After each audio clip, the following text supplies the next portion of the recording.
Sanjay and You hear me okay? Well, thank you. My name is Sanjay Dhall, and I'm familiar with these environments here. I was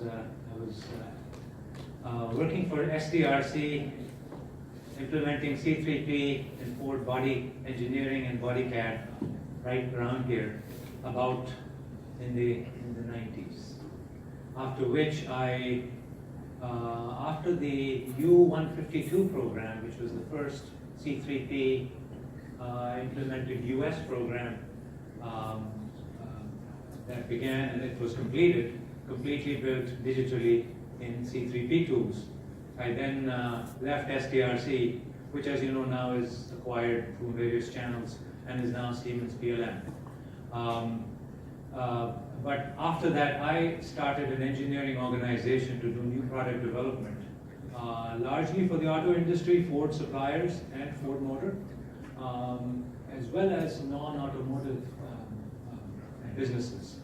And we have been doing that ever since. That company is called Emergent Systems, and it was located right across Southfield in the washer-dryer building, Park Lane Towers. But as time has progressed, I have been looking for avenues to truly explore my creativity and that of our team. I will describe a juncture to you as I describe this journey, as well as take you through some of the details of flying cars, as well as the landscape, as to what some of those turning points were. But just to characterize myself, I think many of you, I see a lot of friends here. I think of myself as an engineer, inventor, artist. I like to make things all the time, always, rather a haphazard existence. But in the midst of it, I think, is that me? Okay. The flying car has brought a lot of focus, once again, to my creative endeavors. So let me share some of that with you. This is a sketch I did for myself, so what I wanted out of my life. And so imagine this. When I did that, I was dreaming and being mesmerized by a thought of how life would be if you got up tomorrow morning, Saturday morning, 8 a.m., with a coffee cup in hand, walked to your vehicle, drove it outside, pushed a button, and the vehicle spreads wings. And when that happens, you now say, I'm going to go visit my childhood buddy who now lives in Nashville, in a little suburb near Nashville. And I turn on the GPS and the autopilot, etc., and push the go button, and take off, and fly 400-500 miles, land a couple hours later, and knock on his door. That sort of thinking has been intriguing me for many years. And that's what we are attempting to deliver with the work we are doing at Detroit Flying Cars. In this next few minutes, I'll share with you what is some of the landscape in the technologies that are growing around flying cars. Give you some idea of the details of the work that is ongoing at our own workshop and hangar, and also kind of give you some of the innovative motivations within our team. So 2017, according to an expert that I happened to click on CNBC, was noted for 3 technologies by this individual on CNBC. So 2017 is the year in which 3 technologies will rock your world. The first, of course, was AI and machine learning. The second was quantum computing, that is beginning to emerge and organizations like IBM and Microsoft and others are investing quite a bit of resource into that field. The third, I was surprised to note, was the emergence of flying cars. And when you actually looked at the news, it seemed to become apparent when the news from Uber, a company that is so fresh and new in many respects, announced its efforts to build flying taxis. A company named Aeromobile in Europe announced the sale of their first and a display of their car at the Monaco auto show, and it was the first sale took place, the car to be delivered later, for $1.6 million. Terrafugia, as you know, an MIT-based startup, has been working on flying cars for some time, at least a dozen years. Lilium in Europe announced, so there has been news from all over the world. EHang, a Chinese company, had announced a venture with the government of Dubai, I believe, for testing of air taxis in Dubai. That was to begin at the end of last year. And of course, Larry Page, the founder of Google, has disclosed his ownership in several aviation companies, including Kitty Hawk and Z.Aero, in which they are developing several forms of flight. The newspapers, of course, report them as flying cars. And the news from this morning, my colleague just sent to me at 6:30 this morning, as it appeared, Uber and Airbus and Boeing and 20 other companies are joining hands with Toyota to fund an organization in Japan called Cartivator. And I believe I had read about this company last year when Toyota had announced participating in support for this, and had already set the vision that they would use a flying car to light the Olympic flame at the next Olympics in Japan. So the news from flying cars is just flying everywhere. And in many ways, everything that now comes out that doesn't look like an old traditional airplane or a helicopter, it's a flying car. By the way, I did see a lot of questions that you had asked about this, and I think some of them will be answered as I progress in this talk. But you know, back from the 60s, we are all familiar and have been, you know, this idea of the flying car has been given shape by the Jetsons, the cartoon show. And it helps inform our thinking as to what it should look like. And as you know, Hollywood has had an immense influence on shaping the products that we end up making in organizations like this and acquiring, including the devices you hold in your hands coming out of Star Trek type beginnings. Chitty Chitty Bang Bang was a movie from the 70s that first talked about the concept of a car that could fly. Very exciting to me, and it is to many others. And of course, there was always Spielberg to light the kid candle under, and it's exciting to see that kind of inputs coming from Hollywood. But there's considerable confusion about this whole idea of a flying car. Many of the questions that came from the questioners in the group here involved, when will they be real? When will they be mass produced? When will they be marketed? Questions of maturity. So I tried to classify for you and place on a broad landscape just all the kinds of technologies that I do read about, and I just try to learn a little more to see if they're a friend or foe, or collaborators. But I have tried to classify all things that fly into essentially two categories. They either remind you of hummingbirds. These are things that flap their wings very, very rapidly and don't go very far. Or the eagles that barely flap their wings and fly very long distances. And on the left, I'm essentially gathering for you a list. You don't need to read that, but you'll get a sense of, and I'll share with you some images of those products in a moment. But organizations that are attempting to build winged flight, which travel longer distances, some of them with the ability to actually drive on the road, but just a few.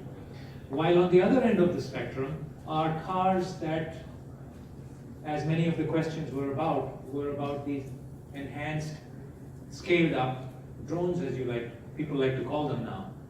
But they are multi-rotor, quad hexacopters with vertical rotors that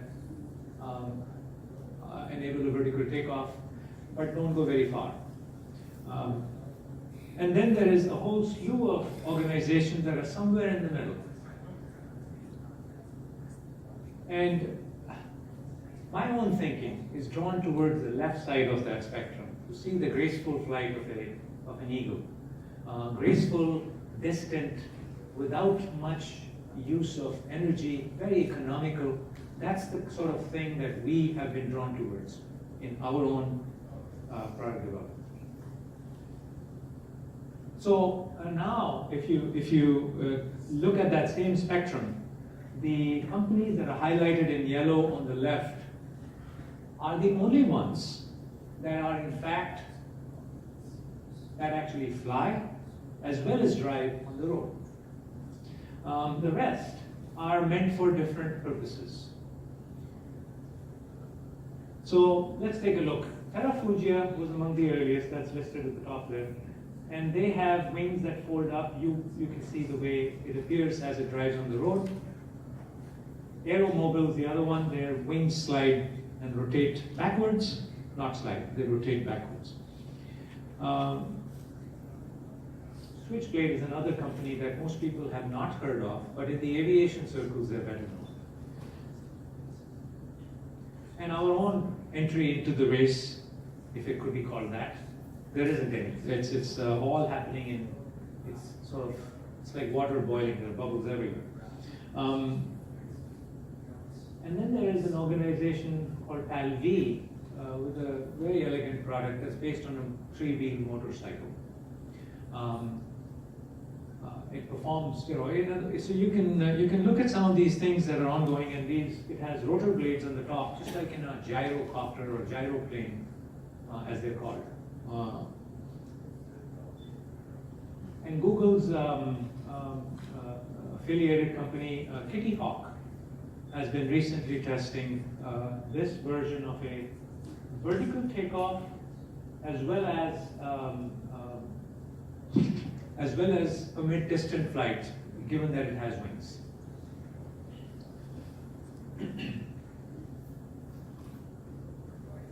And this craft, I think this is a model, but there are lots of videos on YouTube that you can see that show it making a takeoff and a landing. It's called Cora, if you've seen the news of this. Lilium out of Austria has demonstrated vertical takeoff with a winged craft that then flies horizontally. So these are in that middle of the pack. EHang, as we talked about earlier, has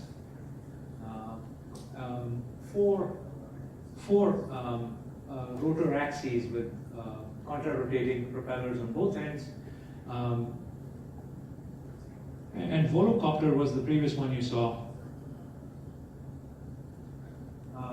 Vahana, this is the company that is being funded by Airbus in Europe, which is building a tilt wing with rotors tilted flying machine.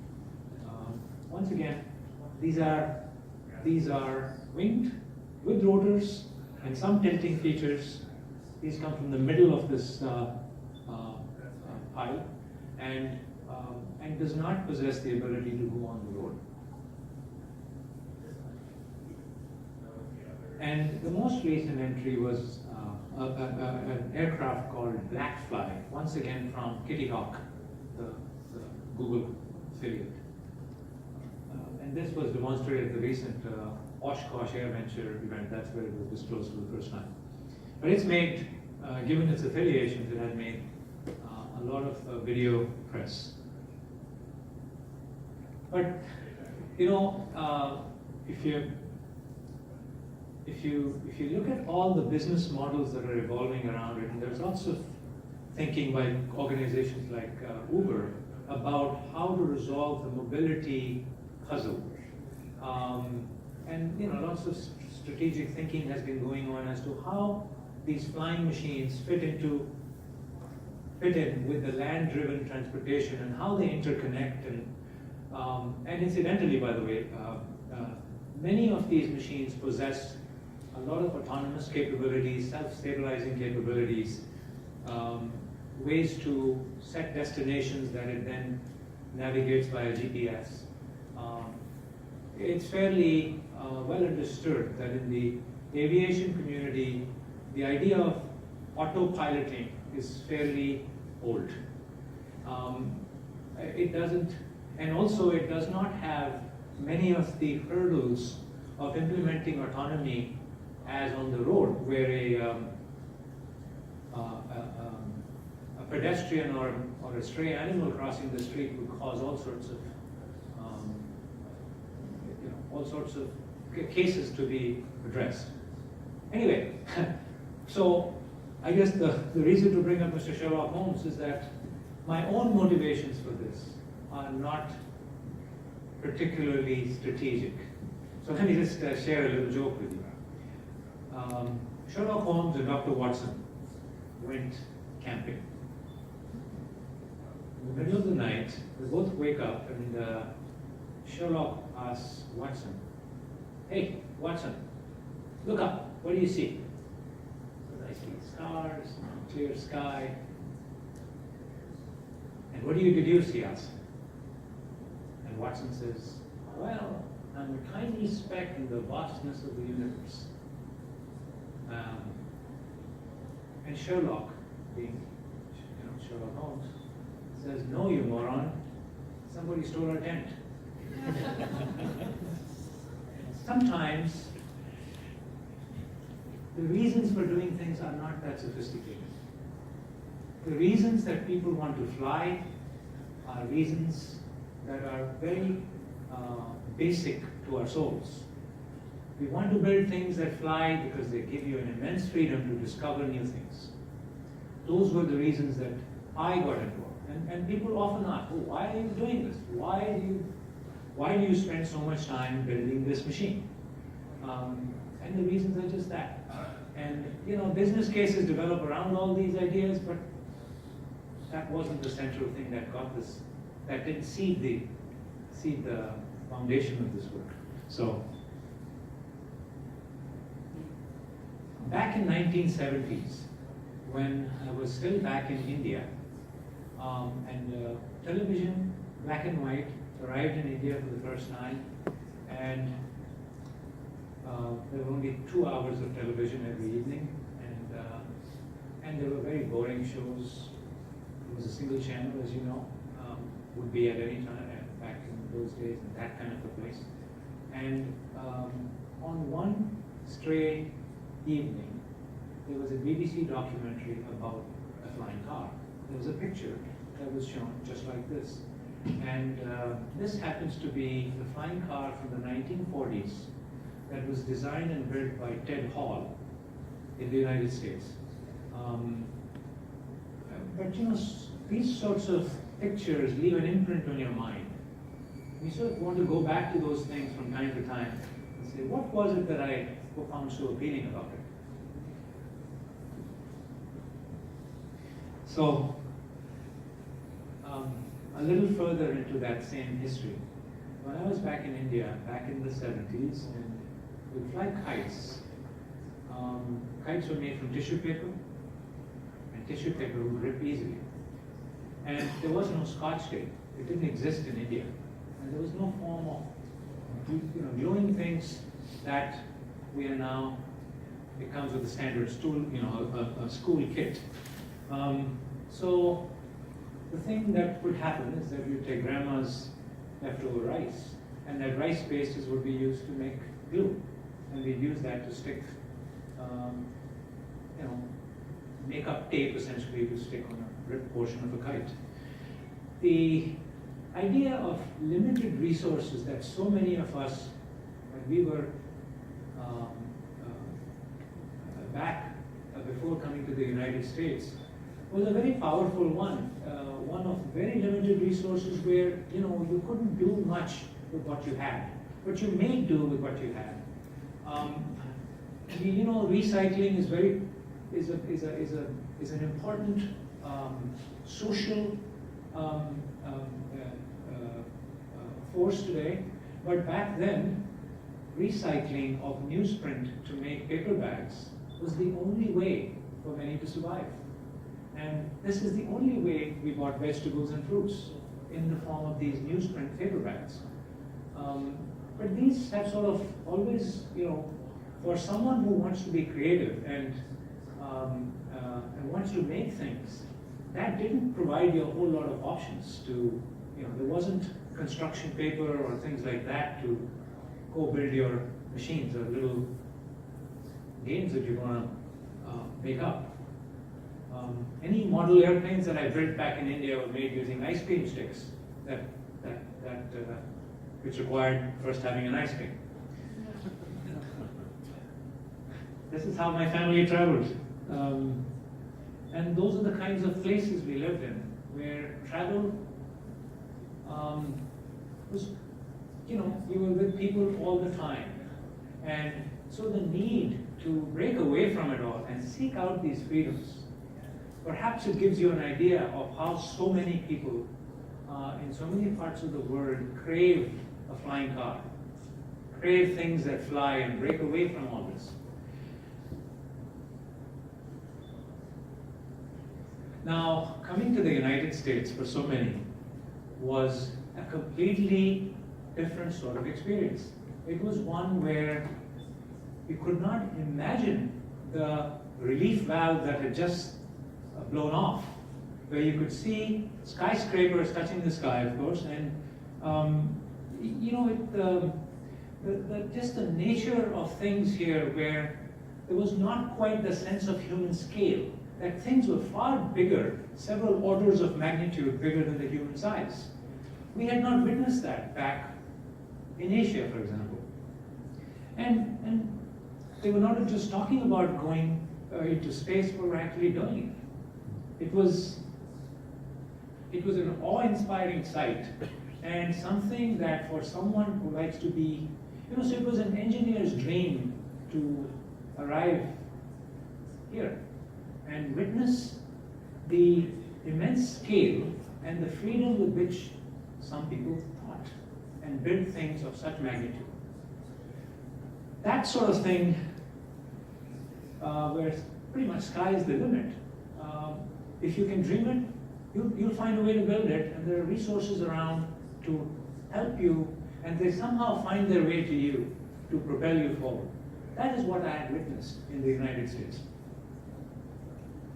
Now, I've also discovered on my early years that not only did people ride far fancier cars if they had, I had very little access to cars back in India, back in those days.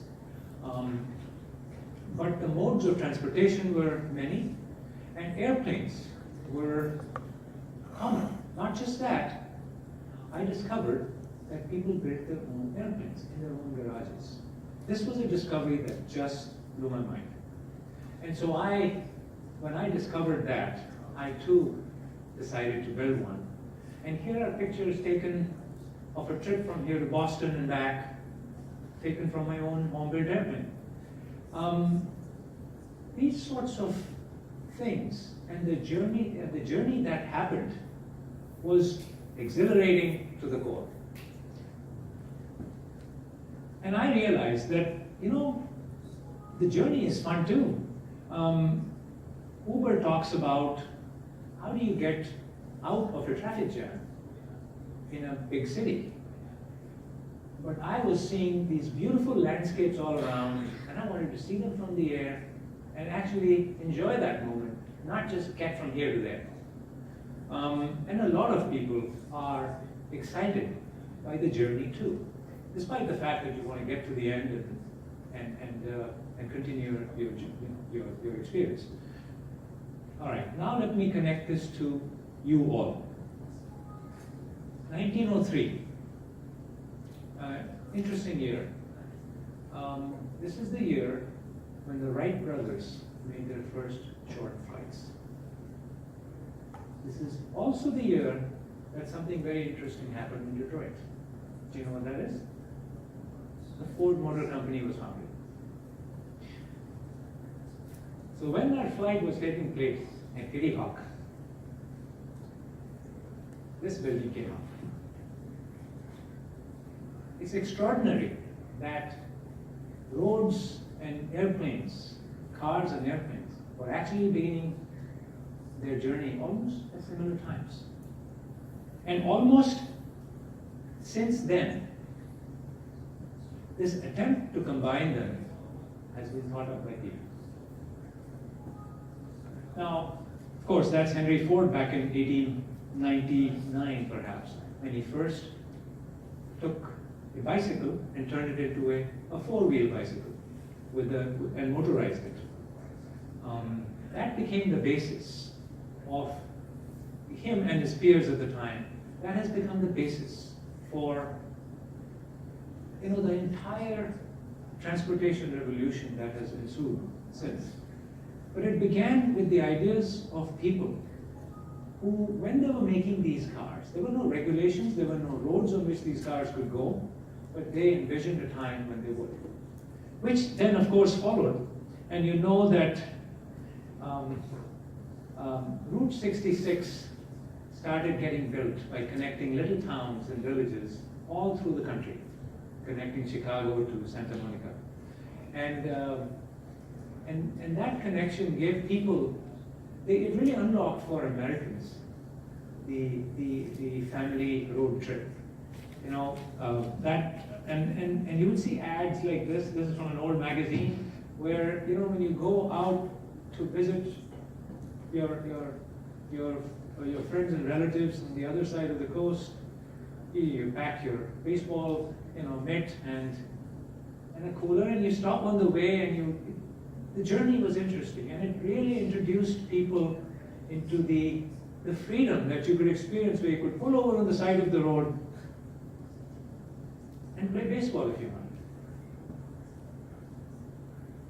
Well, then came an even better innovation, which was the minivan, which really extended the convenience of families to experience road trips like never before. We had one of these, and of course, like many of you, we had a little porta potty in there.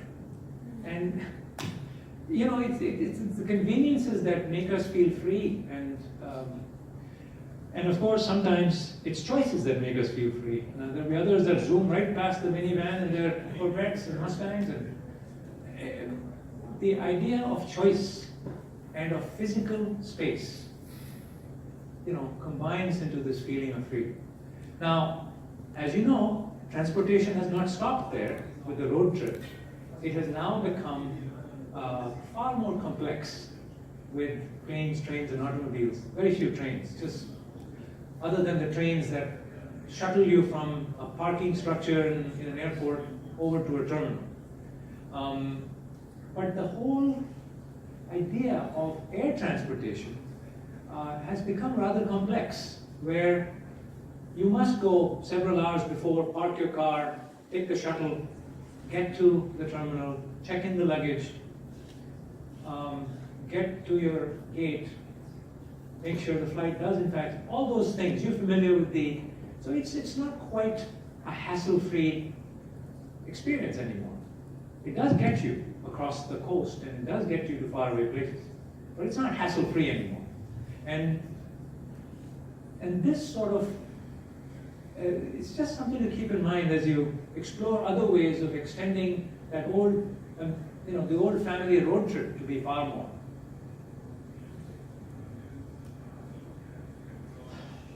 Now, just to continue with the theme of being here at Ford Motor, as you know, after the Model T's success in the 20s, Henry Ford wanted to make all Americans pilots. He wanted to introduce an airplane that would become the family car. The Ford Flivver was designed in the 1920s and was rather successful. It had many great successful flights. After which the tri-motor Henry Ford embarked on a whole airplane company. He acquired Stout Aircraft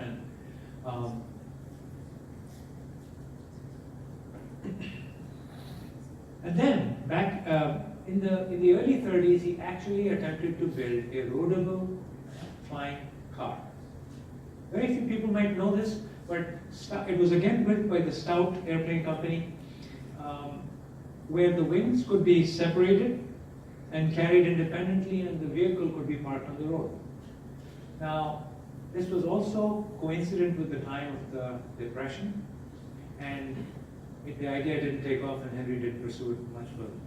But the ideas for flying cars have been with us that far back. Oh, and he got ridiculed, and when he made this claim, that when he said, "Mark my words, a combination airplane and a car is coming. Yes, I know you're smiling, but it's coming." He said that in 1940. Now, it's been 70 years since then, but it's taking shape now. So now let me share with you a little bit of our attempts. It's more than an attempt. We have a physical prototype that we are in the midst of testing. And I'll share with you some of the early designs, as well as that's the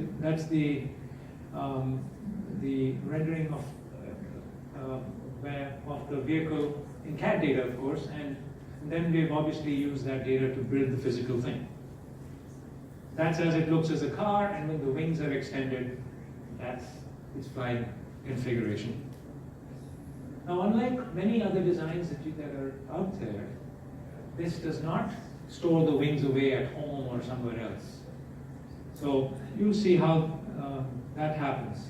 And just like Henry Ford said back then, he wanted to see an airplane in every garage. We think he had that in mind. This is, given that package space was a starting point for us to come up with our own designs. And so how did we expect it to work? The challenge then is, how do you fit an entire airplane with 30-foot wings, or that kind of wing area, to be able to lift the weight of the vehicle and the passengers? And our solution has been to come up with a telescopic mechanism that causes the wings of the airplane to simply vanish within the fuselage, and are simply not a factor in fender benders and driving on a road. So here's what the real thing looks like. This is where it sits in, it was built at the Canton Airport, in some hangars there, and it's now been moved to Willow Run Airport for flight testing.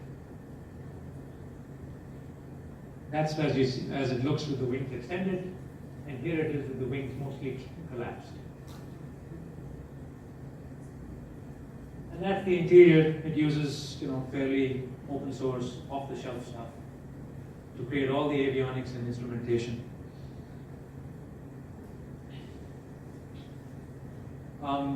So I've been sharing with you a little bit of what our flying car is about, what the industry of flying cars and that landscape looks like.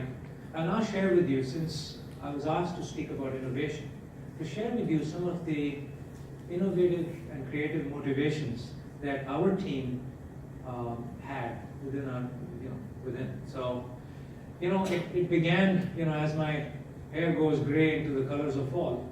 I started listening to my kids when we discussed careers for them, when they were teenagers, and the thought would occur to me that my engineering career and so on,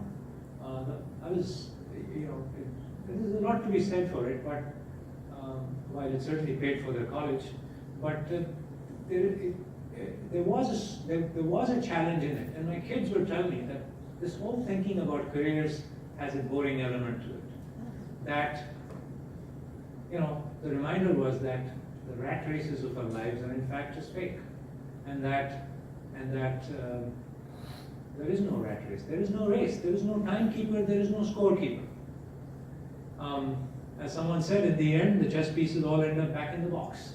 So, since that is so, when I would, it sort of seemed to occur to me that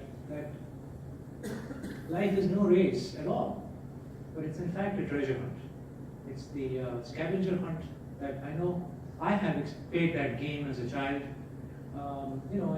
The goal of that is to go look behind, people hide things behind bushes, and your goal is to go find those things. Now the challenge of treasure hunts is that if you go and look in the same bushes somebody else has already looked behind, you're not going to find anything. So the real challenge became looking within and outside to discover those treasures that are hidden in places that others haven't found. And in looking for things within, meaning what are the motivations that drive us? And so these are sort of the exchanges I would have with my kids, which of course, listening to them, led me right back into attempting to do what my life dream had always been, which is to build flying cars.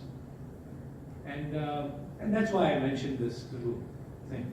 Interesting that Meryl Streep had this to say about that.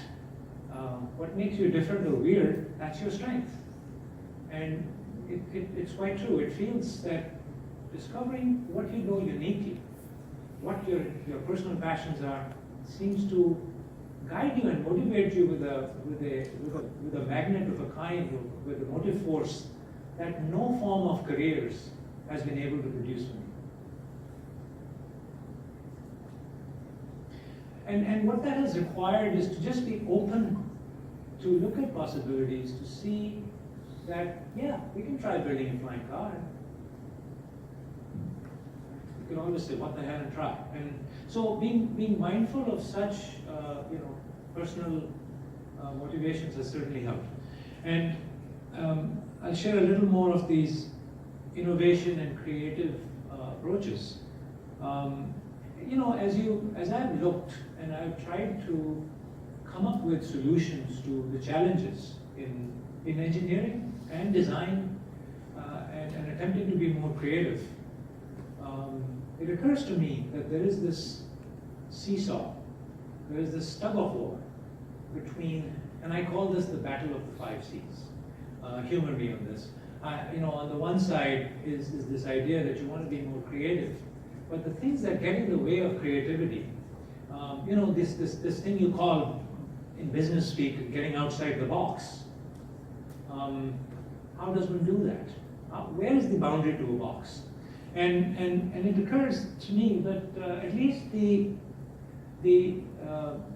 largely comes from a growing up process. Space, if I can call it that, in this company, is vast.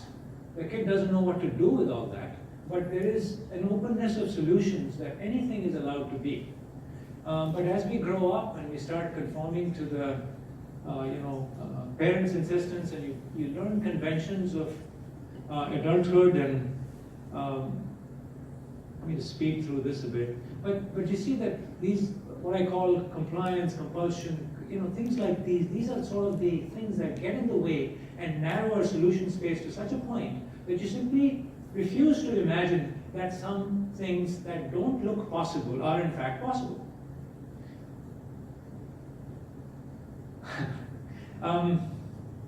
I discovered another fun thing when I came to the United States. That was the Three Stooges.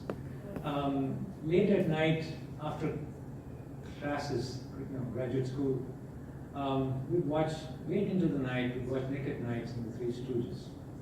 Now I think back to one of the incidents, or one of the episodes, and it reminds me of some of our challenges. Curly, Larry, oh, you know those names. Curly, on this episode, was trying to hammer. They were handymen and they were hammering. They were doing something on walls, and he was hammering a nail into a wall backwards. I don't know if you've seen that one, but it stuck in my mind. And Mo says to Curly, and he calls him, hey, you numbskull, right? And he says, hey, numbskull, you're doing it all wrong.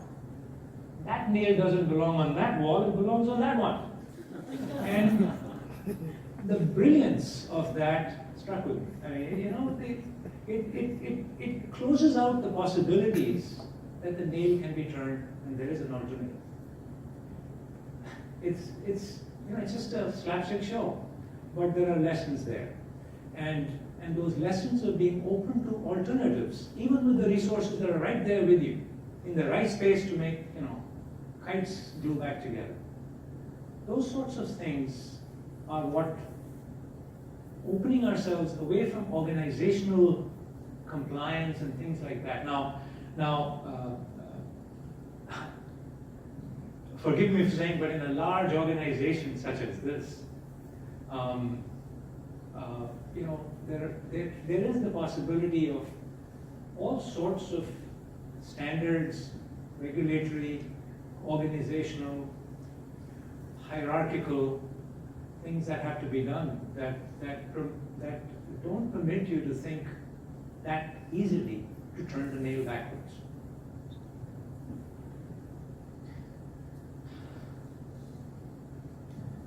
The first Friday after arriving in the United States, I was at a grad party and people were drinking beer in cans. I just use a Coca-Cola can for the example.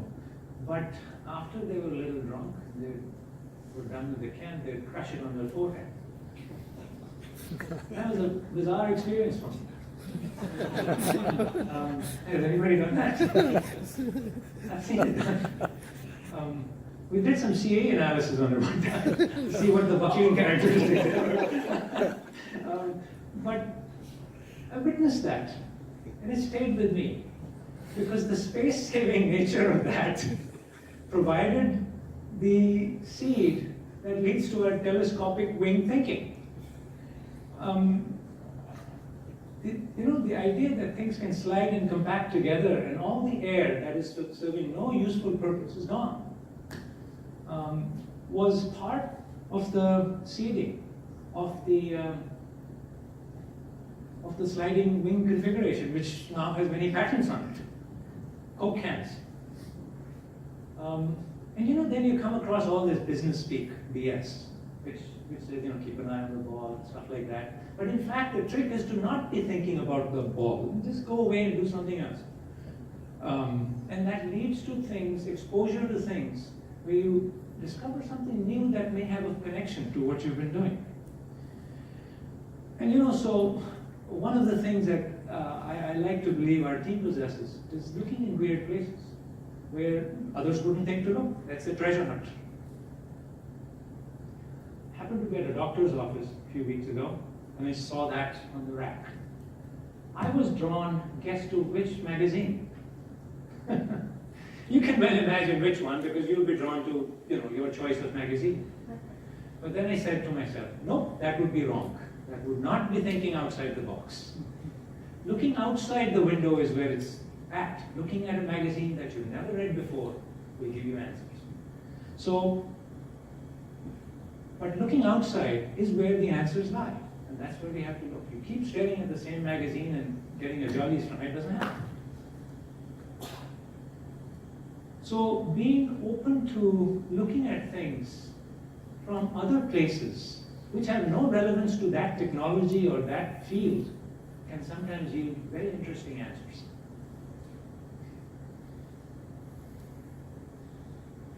So that's how we ended up implementing the transformation of a car to an airplane. But it does require being able to think of something wacky and say, that can't work, because physically that's a tough engineering challenge. Especially because we still wanted to have the wing structure support a 6G load. But there are many who have said all sorts of inspiring things about it, and questioning whys and why nots of things. It's like the saying by George Bernard Shaw. But you can imagine a world that never was and say, why not? But it does require, this is again, the way I would like to encourage our teams to think, is to find ways to become a child again, which is unwinding the clock of the 5 C's, the compliance, the conformance, all that, compulsions, competent, all that, and think back to a broader sandbox. And of course, Dr. Seuss comes to mind once again. He says, I like nonsense. It wakes up the brain cells. I also heard another one from Einstein, which went, creativity is intelligence having fun.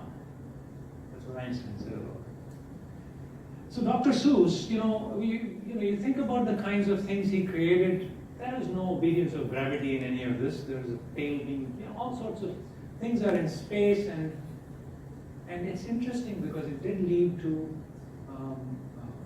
forms of thinking that couldn't be reproduced any other way. And if you contrast, part of the technical innovation process tends to be of this serious business attitudes, and that's the adult way of thinking. But if you flip that and think like a child, that implies being playful and giggly about things, and that's okay. Because if you really consider where some of the best ideas in the world come from, they happen late at night when people are drunk. And that's because by then they have become playful. And they become somewhat unbounded in their solution space. And they're looking out there and things that in a real mature adult world, you say, come on, that's BS.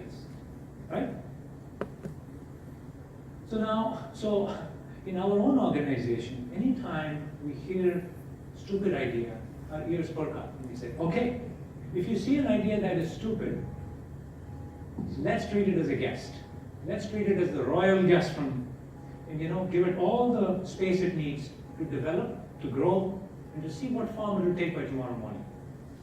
And that led to that stupid idea about lack of symmetry, led to another set of patterns for us that essentially say, why do you need symmetry? If we could achieve a far simpler mechanism which could attain the structural integrity we were after, who needs symmetry? And so we came up with a setup, and this is the way the physical product is.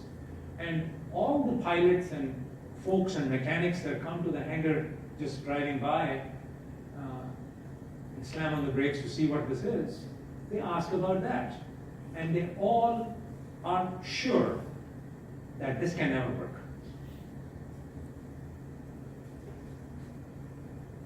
But to me, and so one of the things that it requires is it's just being open and observant to all the things around us, and just to see how dust floats down from that light up there, or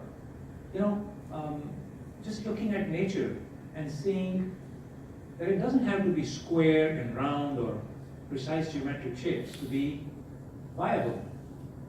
There are many a crooked tree, and there are that seem to survive as long as straight trees. But it requires the observation of nature sometimes to seek out the lessons, because the way I see it, nature is like the ultimate inventor that's sitting out there with solutions ready for us to deploy. I mean, you can look at all the tapering of the branches and recognize exactly all the beam theory that went into creating it. And they're right there for our picking. Just have to pick them and to see them. And so that's what I call, there are answers in plain sight. We just have to be out there looking for them. Are we doing for time? Okay. So, as you know, the observations of this man, Wilbur Wright, just sitting on his porch as he was nursing his mother back to health, sitting on his porch, looking up at the sky and observing the birds and how they fold and bend their wings, led to controlled flight. another point I would like to make once again about adulthood is organization. This happens to be a picture of my office. And I guess I don't take a great deal of pride in it. This is my office at home, and my wife doesn't like this. She'd like me to clean it up. But what that has done for me is that searching for everything is an adventure. When I discover it, it's something, it's when I find the thing buried under a pile, it's a major accomplishment. But what that has done is, I'm always on the lookout for things. And it has just tuned my mind that even when I go to bed or when I wake up and go somewhere, I'm still looking for that thing. And sometimes that being on that lookout has caused some interesting solutions to occur. When we were trying to come up with a mechanism to get our engine that drives the propeller to stay at a certain position, I had tried some forms of compression springs and various things at different spring rates, and it just was not working. I was out there cleaning dog poop, and that's dog pooper scooper. And you squeeze on that thing, and this is like that mechanism that also does, you can pick up distant things. In this case, it just causes the claws to move, open and close. But the moment you release it, the thing springs back with a big sound, right? That was the feature, that was the experience we were looking for with this one part of the engine control. And lo and behold, that spring ended up inside our flying car. Now, just because we are at this organization and because ultimately things that can be imagined must ultimately be made, that causes a major heartburn because there are many who just want to come up with dreams and ideas but never want to actually sit down and build. So the challenge of taking the time and applying engineering rigor to in fact solve that, to make this silly idea actually physically work, is challenging. But it also requires this constant back and forth of allowing yourself to be imaginative and creative one day and have the complete engineering rigor another day. And that's really what we feel is required to be able to come up with great new ideas as well as be able to apply engineering rigor standards for safety. How do we do? Shall I skip the rest? Sure. Okay. Okay. We are open for questions. Yeah, I know we're over time, but feel free to hang out and ask questions or Yeah, I any do have questions a in the couple of my audience. colleagues here. David Hahn assists me with all sorts of strategic thinking. He's here. My colleague Salim, who heads our engineering operations, engineering design, is also here. So if you have some questions, we'd love to answer. Yeah, any questions? There's one over here. Okay. Sanjay. Hi, I'm Nancy What should I Waver do? from Strategy and Backwards or Planning. forwards? Exit. Last slide. My question is, you had a slide up there that showed maneuverability like the hummingbird and then the eagle that soared a long distance. Yeah? And when you're thinking from a perspective of the city, Yes? I see more of you had mentioned kind of like the soaring eagle in the long distance, which is cool if you want to go visit your family and friends here and there and everywhere. But for the city though, I think it seems a little bit more appropriate, at least when I'm thinking about it, to be more maneuverable since you have a tighter space. Like Europe is super tight, and here our cities are tighter, but not. And I know as some tight. places that are a whole lot tighter, Yeah, well, as you the saw. pictures up there reflected that. But Yeah. I would just wanted you to comment on Yeah. your vision of, you have different use cases and the fact that city versus there. That's so. what it is. It's a great question, very relevant, and I'd like David as well to jump in with a few bits from me. Clearly, there are many use cases, and just like the bicycle had a use, a motorcycle had a use, a moped had a use, a golf cart had a use. And as you know, certain technologies have managed to combine certain uses, including the phone and the camera, which do enable some conveniences. Similarly, there are different use cases. If the use case is urban congestion, perhaps the hummingbird style of crafts is the right answer.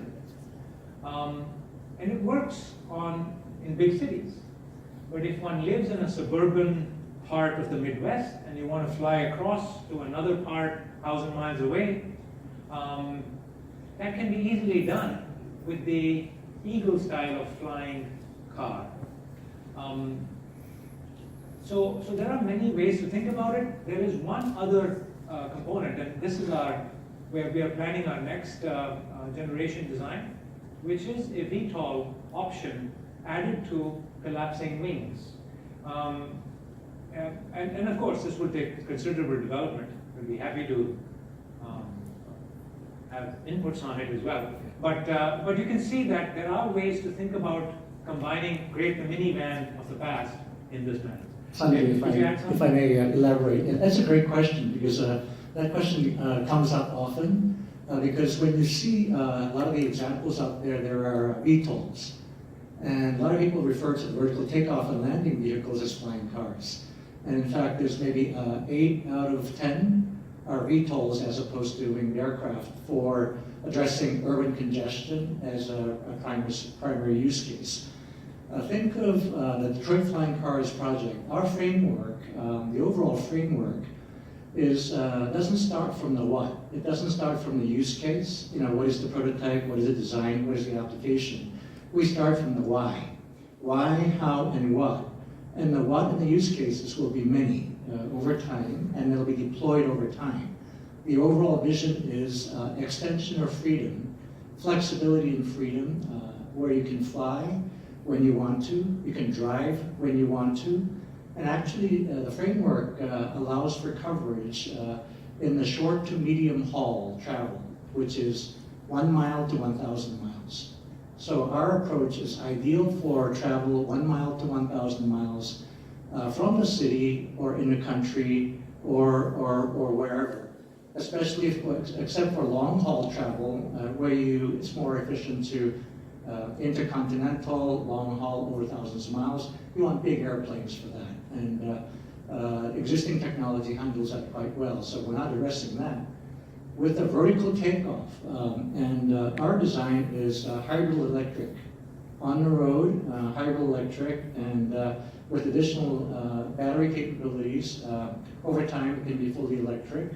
As the ground vehicle becomes more and more smarter and autonomous, that technology can translate into our dual mode flying car as well. So with the vertical takeoff and landing capability, which will most likely be an option that we provide, you can take off from your driveway. But that's going to require some regulatory changes, which may take a few years to fall into place. You can take off from the building top in the cities, right? And I can imagine condominiums and office towers having air landing pads on their roof or on top of parking garages. So we can accommodate that, as well as in the meantime, while the regulations and infrastructure take time to fall into place, our design does not wait for the future to arrive. In America alone, there are 1 million pilots. There are hundreds of thousands of small airplanes that are being flown every day. So our product can go to market in a couple to 3 years with folks who are able to fly with a pilot's license from your local general aviation airport. So that really gives you the freedom. One more follow-on question, then I'll let somebody else ask a question. But a lot of times you can't meet everything to all the wants that you need, and it seems like there's some tensions there with the fact that you have battery that weighs a lot, or even hydro that implies more weight, and you're taking out, so they're kind of competing. I mean, just you don't necessarily have to invent one that fits everything. Why can't you think about it like, okay, this one makes more sense to me because you want to layer weight, and then the other solution is something else. I don't know, but Yes. I don't want you to get pigeonholed into the fact that you're trying to beat everything, unless they come up with some new way for a battery or a fuel cell. Or You're absolutely correct. And So our goal is not to put all the capabilities in one product. There will be many use cases and different product executions that become feasible and timely over time because regulations, infrastructure, a lot of those interactions, right? So some of the more advanced capabilities will be implementable over time. Near term, without the VTOL, the telescoping wing airplane can be implemented as soon as we perfect it, which could be in a couple of years. When the FAA regulations allow for VTOLs to fly around in the city, we can launch a VTOL option at maybe $50,000 more to the vehicle and provide the VTOL option. When the battery technology range extends and things like that, we can offer different options for different use cases. For military applications, we might offer fully electric option because of the fueling requirement for rescue operations and things like that. So we will design and specific specifications for specific use cases. We're a self-funded startup at the moment, so we're not trying to tackle everything all at once, but our framework allows for handling all of that over time. Yeah, I'm sure you've already looked at the military applications they've done already, right? As your competitor. We've looked at some, and we'll look at the ones if you can send us some links. We should have studied. Other questions? Any other questions? I got one.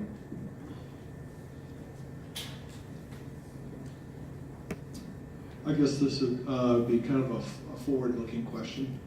You had the 1903 picture up there talking about the birth of cars and planes. Instrumental at that period of time was the energy density of a reliable engine that enabled both of those to really take off. Next, maybe the reason why we had to wait so many years is we had to wait so many years for Moore's Law to develop to the point that now electronics can handle a lot of the peculiarities of traffic control and everything else in a real timely manner and cost effective. Is there a similar enabler from your research that maybe we're still not at the cusp yet? I think Material science or some other yeah, avenue? so some of the enabling technologies that are in play now, include the use of composites, electronic stabilization, and the use of some of the very power dense electric motors that we can now deploy. The things that have not yet, for example, with the lithium batteries that we anticipate here in this vehicle, as you know, we are doing the flight testing first, and once that's done over the course of the remainder of this year, we are then embarking on the road testing parts of it, where we consider ranges and things like that. But the simulations that we've done so far, with 200 pounds of lithium, NMC type batteries, we envision a modest range of 70 miles or so, 50 to 100 or so. These vehicles are also, because of their composite construction, this is that's sort of the thing that from the aviation world, the whole carbon. There's been a maturing of carbon composites. That is a definite enabler. But I think that energy density is still the bottleneck. And but we are seeing marked improvements. They're not orders of magnitude improvements, but they are multiples. And I think we are quickly approaching the point where another couple of doublings that, if they happen, put us in that zone where 500 miles of electric travel may be possible. Could that be like capacitor batteries, where you can make a whole body of that? Yeah, I don't know the answer precisely what that takes, but anything that enables a greater energy. I didn't catch the word you said. Capacitor? Capacitor battery, okay. We have not explored all the possibilities there. But I believe that a lot of people are interested in that, and we do not want to start our own effort in making, I think I think we will be on the coattails of the use by the auto industry first, I think. I mean, range extension is important to all of you. But in the meantime, at least, so pure electric is somewhat distant. I'd say maybe, a few doublings that happen, say, over the next 4 or 5 years, that puts us in the range. Question. Yeah.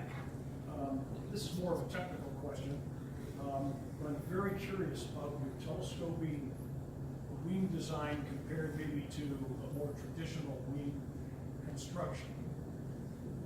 So I kind of had 2 questions. This picture here is suggesting that, in my understanding, 2 questions, that do your ailerons also telescope within each other? And then the next question I have There are is, no 2 ailerons. Do you have a telescoping wing spotter in there Yes?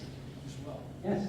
And it articulates Not further. random, or that's all I'm thinking is. No, it's telescopic, and then it rotates in a different axis to make room for the wing panels that slide over it. You can look up the patterns and all that. Just search for it. You know how to search for all that. But the ailerons are on the inboard panel, not the outboard panel. And so those are back there. Those are the ailerons. These are the elevators. They are reversed because this is a canard.